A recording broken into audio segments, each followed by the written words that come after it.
Have you interviewed with your dream job and you're wondering, am I one of the top candidates? In this video, we're talking about, are you the top choice for the company that you're interviewing with? Without further ado, let's jump into the video. The first sign that you are the top choice is that the interview went longer than expected. Now, this sign alone does not mean that you are getting the job, but if you found that the company is holding you longer or they're asking you more questions than when you originally had the time slot scheduled for, it's a good sign that they actually think that you're valuable and they have enough things that they need to know from you. But the more questions that they ask you, the more information that they have to compare you to someone else, and that they're trying to dig deeper into your skills, your interests, and the things that you're really good at. If you found that that happened to you, one action step that you might want to take is writing a thank you note to whoever spent more time interviewing with you than the allotted time schedule, and just say something like, "Thank you for taking time to meet with me. I really appreciate hearing more about it.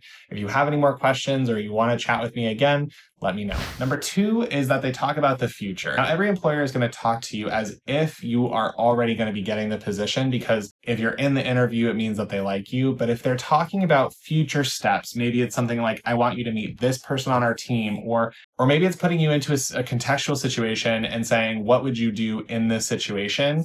They're thinking about how you would react on the team, and they're kind of laying the groundwork for you to put yourself on the team already. If you found that this is happening to you, one thing you want to do is proactively talk about how your skills are fitting into the company's future goals. So if you found that they're asking you a lot of future-oriented questions, you want to say, how does my skill set fit into where you guys are wanting to take the company? Because if they can tell you, "We're looking for somebody that has this background," or "We're looking for somebody that has these skill sets," then while you're interviewing with the next person or with that person, you can bring up those skill sets more and explain about how you're able to use those skills in the future orientation of the company. Number 3, they want to introduce you to other team members.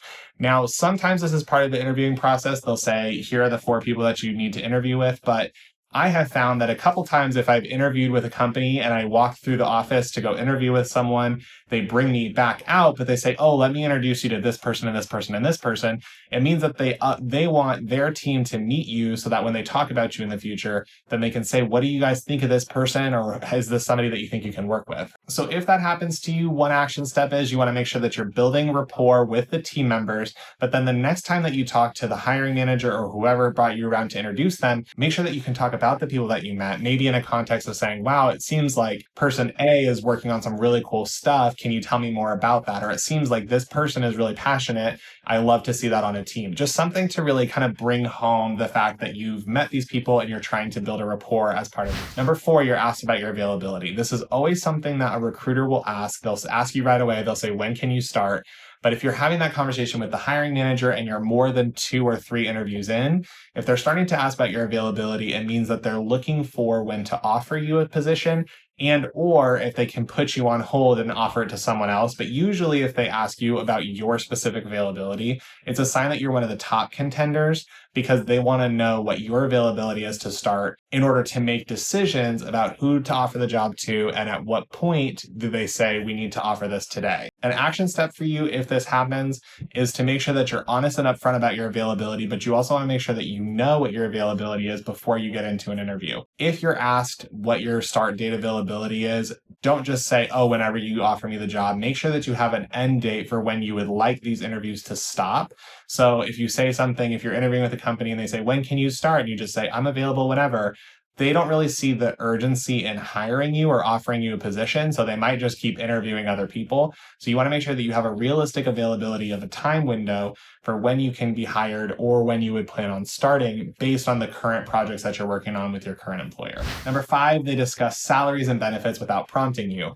Typically what happens is if a hiring manager is really interested in you, or if whoever is interviewing you is really interested in you, if they've seen that you fit what they're looking for, what they'll try to do is start selling the position to you. So typically, if you think of interviews as you're interviewing them, they're interviewing you, think of this as them trying to incentivize you to buy what they're selling. So it might be something where it's like, "Wow, we also really have, this generous benefits policy and this generous 401k thing and blah, blah, blah, blah, blah." If you've seen that they're starting to sell themselves to you unprompted, so if you ask and they tell you, that's different. But If you find that they're starting to sell the position to you, it usually means that you're a top contender and that they want to offer you the position. Number 6 is just a gut thing. If you feel that you have a connection with the interviewer, if you feel like you're talking to them and they just kind of understand you, it's probable that they feel the same way. Usually if you're in an interview and the interviewer makes you feel really comfortable and they just kind of are having a very conversation-based thing and they make you feel like you're part of the team or they make you feel like they're part of the company,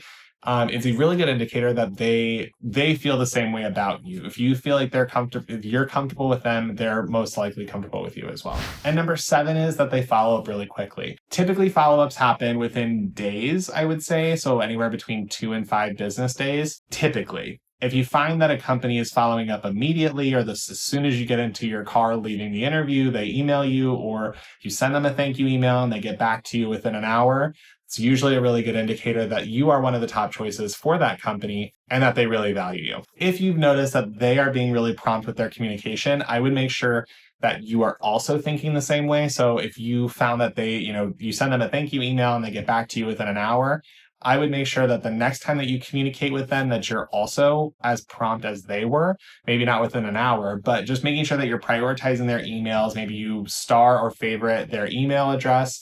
So when it comes into your inbox, it's the first thing that you see.